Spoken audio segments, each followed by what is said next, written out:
আমাকে কমিশনের পক্ষ থেকে দায়িত্ব দেওয়া হয়েছিল বিভিন্ন ইলেকট্রাল বডির সাথে মিটিং করার। আমি 2 ডজনের অধিক ইলেকট্রাল বডির সাথে মিটিং করেছি। সবাই একই কনসার্ন এক্সপ্রেস করেছে এবং কনসার্নের বক্তব্যটা ছিল এরকম, মানে মোর দ্যান হাফ এর পক্ষ থেকে বক্তব্যটা ছিল এরকম যে election today is being free but not fair because of intervention of AI and social media.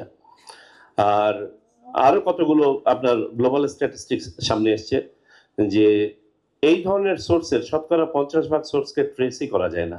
50%-এর অধিক সোর্স ট্রেসই করা যাবে না যে কোত্থেকে আসছে, ব্যক্তি বা প্রতিষ্ঠানকে আপনার ইয়ে করা যাবে না, ন্যাপ করা যাবে না। দ্বিতীয়ত হচ্ছে একটা বড় সংখ্যা আপনার যে বাউন্ডারি আছে বাউন্ডারির বাইরে থেকে অরিজিনেটেড, দেশের বাইরে থেকে। তাহলে কি করতে হবে? আবার ওদিকে মেটা সহ অন্যান্য যেসব প্রতিষ্ঠান আছে, আমি বিটিআরসি চেয়ারম্যানের সাথেও মিটিং করেছি, অন্যান্য যেসব প্রতিষ্ঠান আছে প্রতিষ্ঠানগুলো তাদের আপনার যে স্ট্যান্ডার্ড সেট করেছে থ্রেশহোল্ডটাকে অনেক নিচে নামিয়ে দিয়েছে। আমার আপনার চোখে যেটাকে মনে হচ্ছে যে এটা সঠিক নয়, এই তথ্য বা এই উপাত্তটা বা এই ছবিটা, তাদের কাছে তাদের স্ট্যান্ডার্ডে তারা এটা ডিসকোয়ালিফাই করছে না। So this are some of the challenges. তাহলে কি করব? আপনারা কেউ কেউ ইউর কথা বলেছেন। জি, আমরা ইউ যাদের মাধ্যমে ফান্ডিং করছে, বাই দ্য ওয়ে ইউ কিন্তু ইলেকশন কমিশনকে কোনো ফান্ডিং করে না। ইউ আমার জানা মতে এই পর্যন্ত 4 মিলিয়ন ইউরোর একটা ফান্ড তৈরি করেছেন। আমাদের বাংলাদেশ নির্বাচন কমিশনের সরকার কর্তৃক যে বাজেট আছে সেই budget is more than $275 million. So compare to this that is nothing. But your যে ফান্ডটা আছে এই ফান্ডটা তারা ব্যবহার করে থাকেন স্থানীয় এনজিওদের মাধ্যমে, আর আইফেস নামে একটি প্রতিষ্ঠান আছে সেই আইফেস এর মাধ্যমে। তো যেহেতু আইফেস কে ইউ ব্যবহার করেন, আইফেস এর আমরা টেকনিক্যাল অ্যাডভাইসটা নিয়েছি।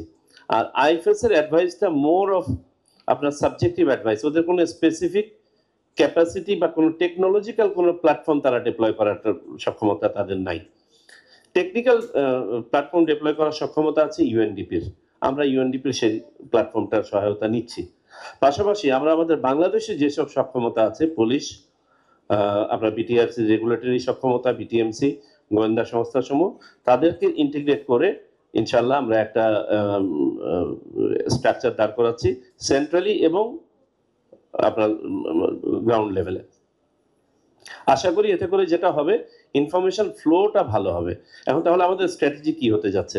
আমাদের স্ট্র্যাটেজিটা প্রাথমিকভাবে আমরা যেটা চিন্তা করেছি যে আমরা রেস্ট্রিকটিভ কোনো মেথডে যাব না, যে শাটডাউন করে দেওয়া বা ইন্টারনেটের আপনার স্পিড স্লো ডাউন করে দেওয়া, ব্যান্ডউইথ কমিয়ে দেওয়া ইত্যাদি। এটা 1-2 দিন সমাধান দিতে পারে। How about 3-4 months? এই 3-4 মাস ধরে তো এই কর্মকাণ্ড চলবে, তখন আমরা কিভাবে করব? তো আমাদের প্রাইমারি অ্যাপ্রোচটা হবে, হ্যাঁ, যাদেরকে আমরা স্পট করতে পারবো তাদের ব্যাপারে আইনি যে ব্যবস্থা আছে সেই ব্যবস্থা নেওয়া হবে, including taking it out readily. আর বাকিদের জন্য আমাদেরকে মনে হয় ভালো ইনফরমেশন দিয়ে খারাপ ইনফরমেশনকে ফাইট করতে হবে। That is the only way, and this is also a global practice.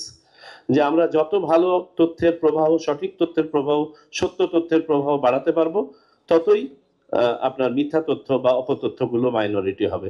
তবে having said that, this is a serious challenge to the extent শ্রীলঙ্কার একটা এক্সপিরিয়েন্স সেদিন আমাদের সাথে শেয়ার করলেন।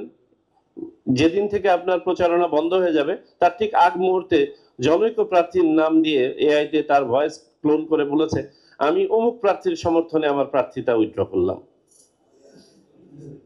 ভেবে দেখেন দ্য ডিজাস্টার। সো চরিত্র হনন, আপনার এই ধরনের কোনো প্রবণতা, বা আমরা যে প্রবাস থেকে ভোট আনছি, ধরেন ফেক অনেক ব্যালট ছাপিয়ে দিল ইউটিউবে, ফেসবুকে দিয়ে বলল অমুক দলের পক্ষে ঢেউ উঠেছে প্রবাসী ভোটে। And how do you handle this?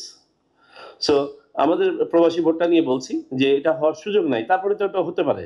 এটা নিয়ে আমরা চিন্তা করেছি যে প্রবাস থেকে ভোট আসলো, ভোটটা তো অনেক আগে কাজ করছেন, প্রায় 20-21 দিন আগে কাজ করছেন উনি ভোটটা, বাংলাদেশে ভোটের দিয়ে তো উনি মেইলটা পাঠাচ্ছেন। এই মেইলটা আসার আগে যদি এই ধরনের একটা আবহ তৈরি করে দেয় তাহলে এটা সমস্যা করতে পারে কিনা। দিস ইজ এইগুলোই হচ্ছে কারণ যে কারণে সার্বিকভাবে এটা একটা বৈশ্বিক চ্যালেঞ্জ হিসেবে দাঁড়িয়েছে। আমি সকালে এই স্ট্যাটিস্টিকটা শেয়ার করেছি। লাস্ট জার্মান ইলেকশনে 88% voters thought নিরপেক্ষ, সত্য প্রকাশে আপোষহীন।